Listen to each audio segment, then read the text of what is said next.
Good afternoon. This is Grady Cathy, school counselor for Mountain Island Charter School.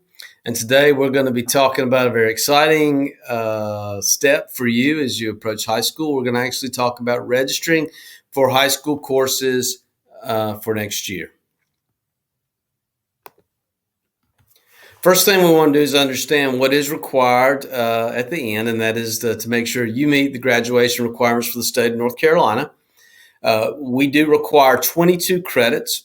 As you know, when you get to high school, you will take 6 courses, which means over a 4-year period, that means you can earn as many as 24 credits. So you have actually 2 extra courses in there that many students will graduate with 24 credits rather than 22.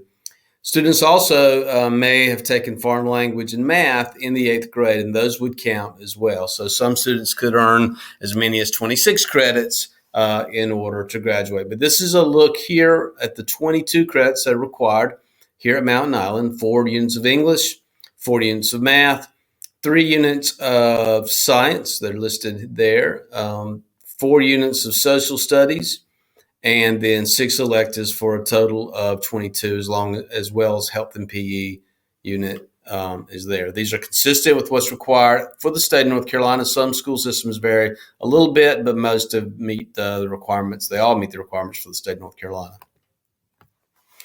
As I said earlier, students who in the 8th grade took Math 1 and foreign language, those credits will actually count towards graduation, towards the 22 credits earned for graduation, but the grades will not count in your high school GPA. So if you made a couple of A's, you will not start high school with a 4.0 GPA, but in fact, you will have 2 credits towards graduation. You can start at the next level. This is what a typical 9th grade schedule looks like. Again, we have 6 classes, just like you do in middle school now.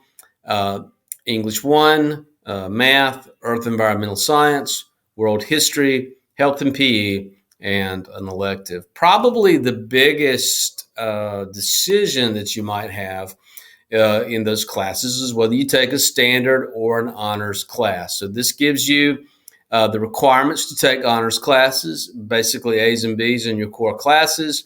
You want to be on at least grade level on your standardized tests. We also expect satisfactory attendance and work habits. Our administration does review your request in that area, and there are always a few students who come up short and are actually moved into standard classes because they don't meet the requirements. So finishing strong is very important, whether you're in person or whether you're remote.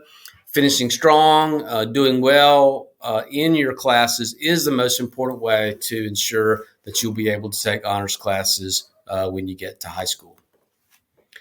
Math can be one of the most confusing areas to register for because there are so many different options. And basically, students who are not at grade level, who are in standard math now and struggling, we would require them to take a Foundations of Math course and Math 1. This is a 2-period course, but you do earn 2 credits for that. If you're in standard math and doing well, doing okay in standard plus, then most students will register for standard level Math 1 in the 9th grade. And then if you're in Math 1 now in the 8th grade, doing well, then we would expect most of those students to enroll in Math 2 honors once they get to the 9th grade. Health and PE. There is an option here. There are students who they want 2 electives instead of 1. Many students, for example, who enjoy the arts like theater and music and band, and also want to take foreign language, those students may want 6 classes instead of, they may want their 6 classes to be those and not have to take the PE course. For those students, there is a summer PE class that is offered right after school's out. It'll begin in June. It's a 3 to 4 week class, usually half days. By coming to that and completing it, you will also have earned a health and PE requirement. That does count towards graduation, and hopefully you'll make an A, and that is figured into your GPA. I talked about some of the electives. There are 6 that are required over your high school career. And again, within that 6, there are 3 different areas that you can choose to meet the graduation requirement. One would be foreign language. We teach Spanish here. We have career and technical education courses like business and marketing and apparel and textile production. Then we also have our arts courses, art course, band, and theater. Any of those three will meet the graduation requirement for the state of North Carolina.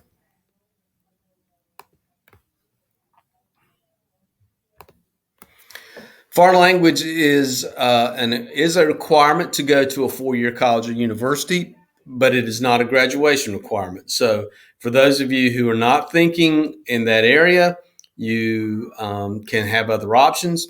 If you are planning to go to a four-year college or university, as a minimum, you will need 2 units of foreign language. The more selective the college that you're looking at, the more that you will be expected to have more than 2 years. Most would recommend at least 3. Some might even require as many as 4. At Mountain Island Charter, we offer Spanish courses all the way from Spanish 1, 2, 3 to 4. But some students do not want to take Spanish and they choose another language. We've had students who take Japanese, who take Latin, who take German, so on. So those are offered through the NCVPS. If you want to see what's offered, go to ncvps.org and you can basically see what courses that we have. You'll actually get in touch with me if you want to take a course through the NCVPS, and I will assist you with that. Those courses are actually approved by Mr. Byram. This is a planning worksheet. If you're in person and listening to this video, I'll give you a copy of this worksheet. If you're remote, I'll send you one through Parent Square, and that will you can use that to help you select classes, not just in the 9th grade, but as you go through high school. Here again are the electives that we offer for 9th grade. So these are the choices that you have. Again, the only students who can take Spanish 2 are only for students who took 1A and 1B when they were in middle school. Those students would then go for Spanish 2. These are all the different options that we have. Again, as a 9th grader, you only have 1 or 2. As you go through high school, typically you'll get a few more if you would like. Again, I mentioned NCVPS courses. Most of the time, students who are juniors and seniors take these courses more often than 9th and 10th grade. That's not necessarily has to be that way. They typically have more room in their schedule to do it. If you want to see what's offered, go to ncvps.org and you can check the listings. It says 2021, but it's actually 21-22 would be the year that you would be looking for. And again, you'll contact me if you're interested in taking a North Carolina VPS course. Now, all that we've talked about and making sure you get the right courses and means nothing if you don't go to Power School and actually enter those courses. So Power School will be open from March 22nd through April 2nd. All you have to do is go into your Power School account and there's a button you click on to register for next year's courses. We expect you to register for at least 6 with 2 alternates in case your requests are filled. It is not first come, first serve, which means if you do it on March 22nd, you do not have a better chance of getting what you want than those that register on April 2nd. All selections go into Power School, and we use that to actually register students for next year. If you do not enter your request by April 2nd, then I will choose your classes for you and enter them for you. After April 2nd, if you want to make a change, you can come see me in my office or send an email. And if I'm able to do that, I will be more than happy to help you out. We will be scheduling students in the spring and all summer. There will be changes. Be careful about selecting courses just based on teachers. Teachers change. This is the kind of time to focus on what you want to take in order to be successful in high school. So we'll send you your schedule about a week before school starts, and then you will have about a week to put in schedule request changes if you want, and we will consider those if we can. So I hope you do well, and as always, if you have questions, you are more than happy to send me an email or come by my office if you're in person, and I'll do everything I can to help you out. So have a good day.